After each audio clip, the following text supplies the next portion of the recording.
Hello, everybody. We are here to talk about all three Kingsman movies that exist at the time of recording. Kingsman, The Secret Service, Kingsman, The Golden Circle, and The King's Man. I'm going to try to go quick because I'm behind and there's a lot of movies coming out right now. So I'm going to try to move through these quickly. I'm going to talk about the first two, then I'm going to talk non-spoilers on the third one, and then I'm going to talk spoilers on the third one. The reason I'm going to put the first two first, even if you've already seen them, is so that you can understand how I felt about the first two and how that influences how I feel about the third one, because I think that that is an important part of my feelings on the third one. So, first one, Kingsman, The Secret Service. I remember seeing this in theaters. I don't remember what my expectations were going in, but I remember that it was better than my expectations. I enjoyed it way better than my expectations. The idea of taking James Bond and doing it way over the top without having to stick to a PG or PG-13. I'm not saying that I always love things that go for the language and the violence and stuff like that, but occasionally it works. And Matthew Vaughn, I think, nailed it with that first movie. The villains were a nice touch, a nice homage to Bond villains with different imperfections, but they weren't the focus. The focus were the main characters, Eggsy and Harry and Merlin, and to a lesser extent, characters like Arthur and Roxy and JB, the pug. And if you don't know, I've got two pugs. I love pugs. So that's all automatically extra points for me.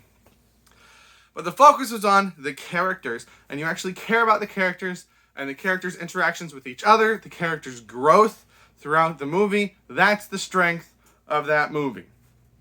Loved the first Kingsman. Big fan. Number two, The Golden Circle. I did not see this when this came out. And I heard that everybody hated it. I heard that it was bad. I heard that it was no good. Heard that it was, compared to the first one, horrible. So I did not watch it until earlier this year. I don't remember how long ago it came out, but it came out a few years ago. And I didn't watch it until earlier this year because I was nervous because I liked the first one so much. I didn't want to watch a disappointing sequel. Finally watched it earlier this year. I still loved it. I don't know what most people have a problem with. I never heard specifics. I just heard that people thought that it was not good. I don't know why. I like the second one a lot. Once again, we have a strange villain, but she's not the focus.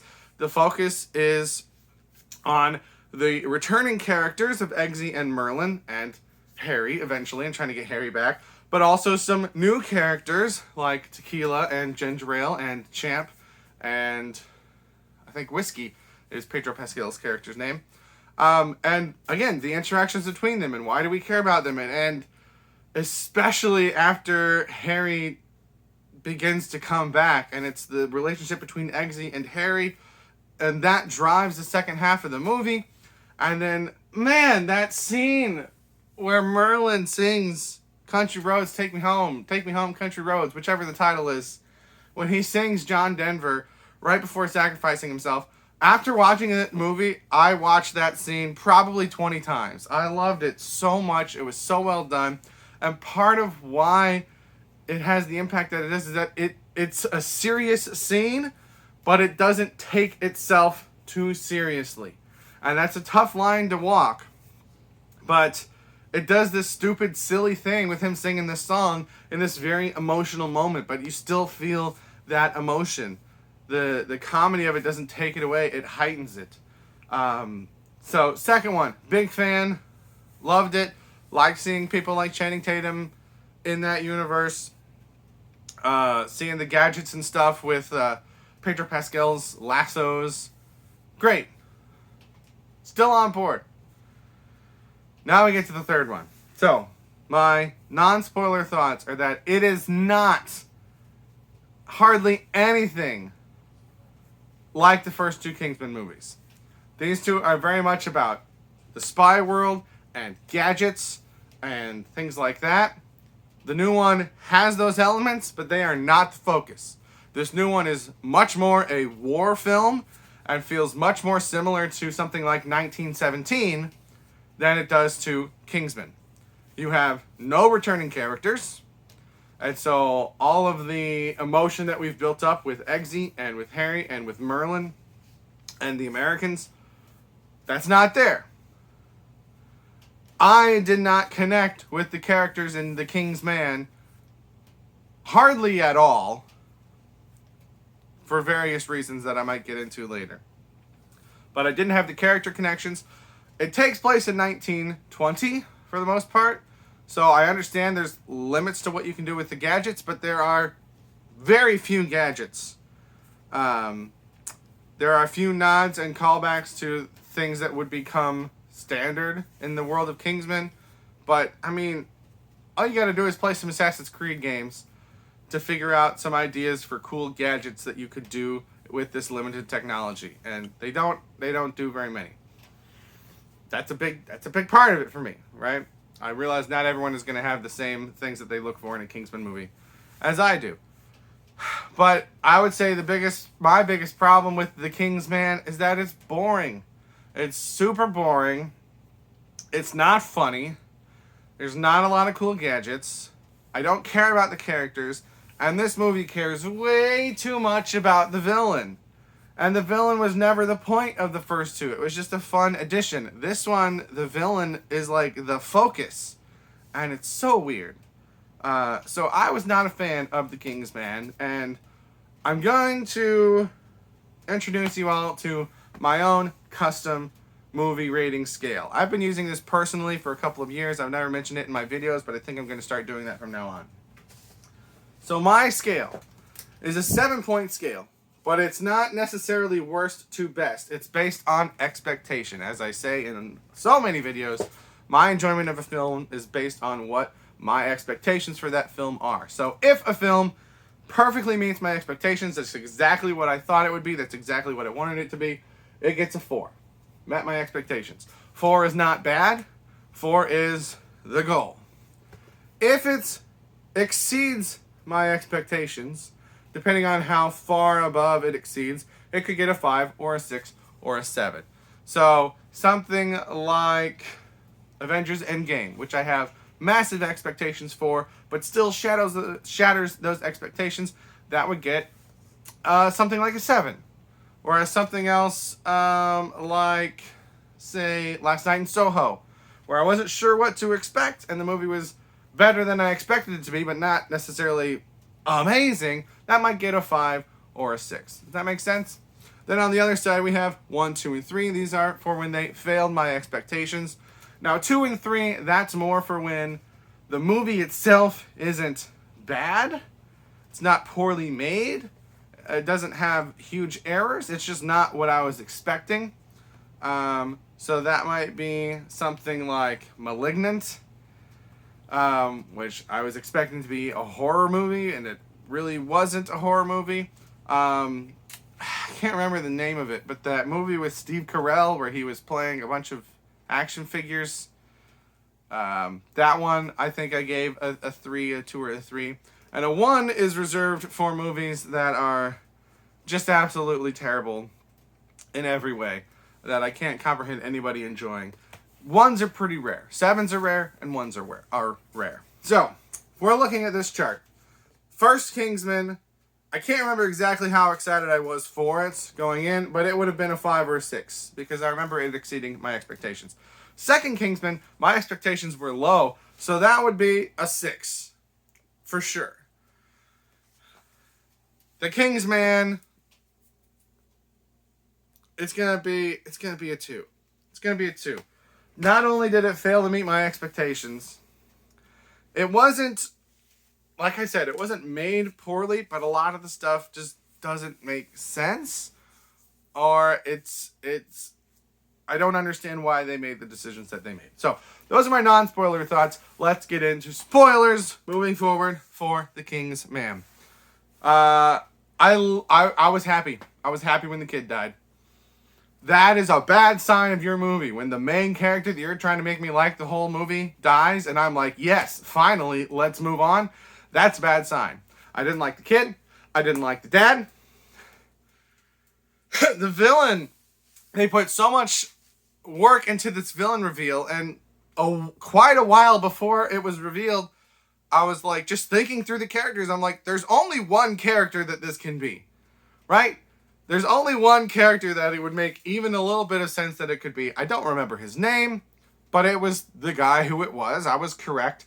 And I literally thought to myself, I almost said it to the person I was with, but I literally thought to myself, they're going to make this reveal, but then the filmmakers are going to know that most of the people watching aren't going to remember who this guy is if you just show his face.